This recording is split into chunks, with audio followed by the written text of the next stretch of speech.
بسم اللہ الرحمن الرحیم۔ السلام علیکم۔ طاق راتیں۔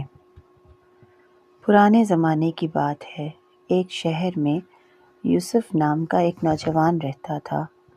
وہ محنتی تھا، مگر اس کی زندگی مسلسل آزمائشوں سے بھری ہوئی تھی۔ کاروبار بار بار ناکام ہو جاتا، گھر میں تنگی تھی اور دل میں بے سکونی۔ اکثر رات کو آسمان کی طرف دیکھ کر وہ کہتا، یا اللہ، کیا میری دعا کبھی قبول نہیں ہوگی؟ پھر رمضان کا بابرکت مہینہ آیا۔ پورا شہر عبادت میں مصروف ہو گیا۔ ایک رات یوسف مسجد گیا۔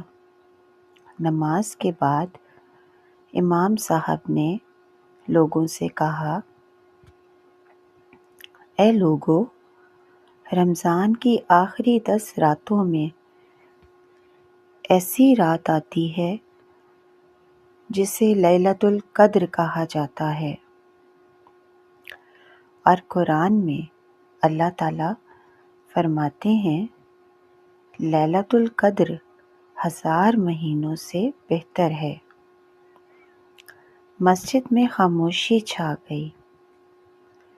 امام صاحب نے مزید کہا، اس رات میں فرشتے زمین پر اترتے ہیں اور اللہ اپنے بندوں کی دعائیں قبول فرماتا ہے۔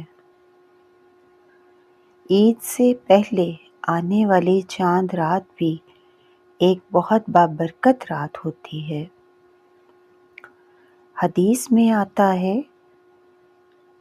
کہ جب رمضان ختم ہوتا ہے تو اللہ تعالیٰ اپنے بندوں کو ان کی عبادتوں کا اجر عطا فرماتا ہے۔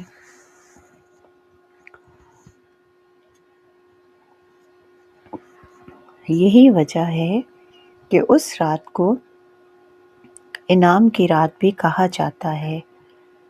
یہ رات بھی دعا، استغفار، ذکر اور عبادت کی رات ہوتی ہے۔ جس طرح ہم رمضان کی طاق راتوں میں عبادت کرتے ہیں، اسی طرح ہمیں عید کی رات کو بھی اللہ کے شکر اور عبادت میں گزارنا چاہیے، کیونکہ ممکن ہے یہی رات ہمارے لیے قبولیت دعا اور اللہ کی رحمت حاصل کرنے کا بہترین موقع بن جائے۔ پھر انہوں نے سورہ قدر پڑھ کر سنائی۔ پھر امام صاحب نے کہا، نبی کریم صلی اللہ علیہ وآلہ وسلم نے فرمایا کہ اس رات کو رمضان کی آخری طاق راتوں میں تلاش کرو، یعنی 21، 23، 25، 27 اور 29 کی راتوں میں۔ پھر انہوں نے بتایا، ان راتوں میں زیادہ سے زیادہ عبادت کرو، قرآن پڑھو، سورہ قدر کثرت سے پڑھو، استغفار کرو اور یہ دعا مانگو، اے اللہ، تو معاف کرنے والا ہے اور معافی کو پسند کرتا ہے، مجھے معاف فرما، آمین۔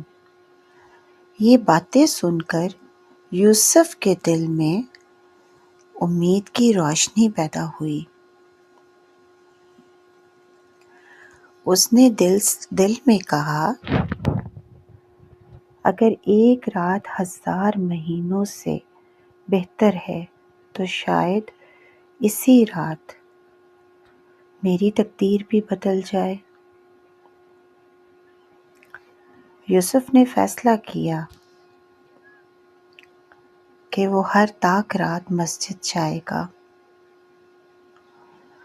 21ویں رات وہ مسجد میں کھڑا ہو کر قرآن پڑھتا رہا۔ سورہ قدر بار بار پڑھتا رہا۔ 23ویں رات وہ سجدے میں رو پڑا۔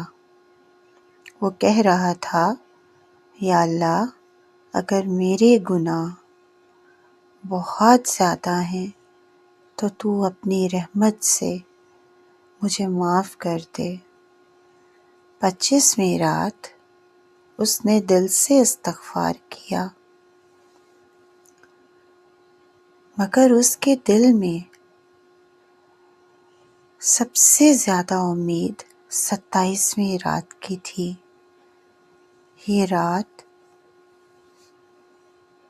عجیب خاموش تھی۔ آسمان پر تارے چمک رہے تھے۔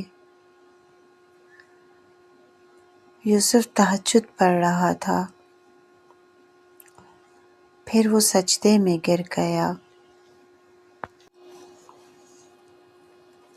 وہ روتے ہوئے کہنے لگا، یا اللہ، اگر آج لیلۃ القدر ہے تو میری دعا قبول فرما لے۔ وہ بہت دیر تک سجدے میں رہا۔ اس کے دل میں اچانک ایسا سکون اتر آیا جیسے کسی نے اس کے دل سے سارا بوجھ ہٹا دیا ہو۔ اسی لمحے اس نے دل میں محسوس کیا کہ اللہ اس کی دعا کو سن رہا ہے۔ صبح دروازے پر دستک ہوئی۔ ایک پرانا دوست آیا۔ اس نے کہا، یوسف، میں ایک نیا کاروبار شروع کر رہا ہوں اور مجھے ایک ایماندار ساتھی چاہیے۔ مجھے تم یاد آئے۔ چند مہینوں میں یوسف کی زندگی بدل گئی۔ کاروبار چل پڑا، گھر کی تنگی ختم ہو گئی۔ مگر یوسف ہمیشہ کہا کرتا تھا، میری زندگی اس رات نے بدلی جب میں نے لیلۃ القدر میں دل سے دعا مانگی تھی۔ لیلۃ القدر صرف ایک رات نہیں، اللہ کی رحمت کا دروازہ ہے۔ جو شخص ان پاک راتوں میں اخلاص سے عبادت کرے، اللہ اس کی تقدیر بدل سکتا ہے۔ کیا پتہ اس رمضان کی پاک رات تمہاری زندگی کی سب سے قیمتی رات ہو اور اللہ تمہاری بھی تقدیر بدل دے۔ اگر آپ کو یہ کہانی پسند آئی ہو تو اپنی رائے کا اظہار کمنٹ میں ضرور کیجیے گا۔ اللہ پاک ہم سب کا حامی و ناصر ہو۔ آمین ثم آمین۔ جزاک اللہ۔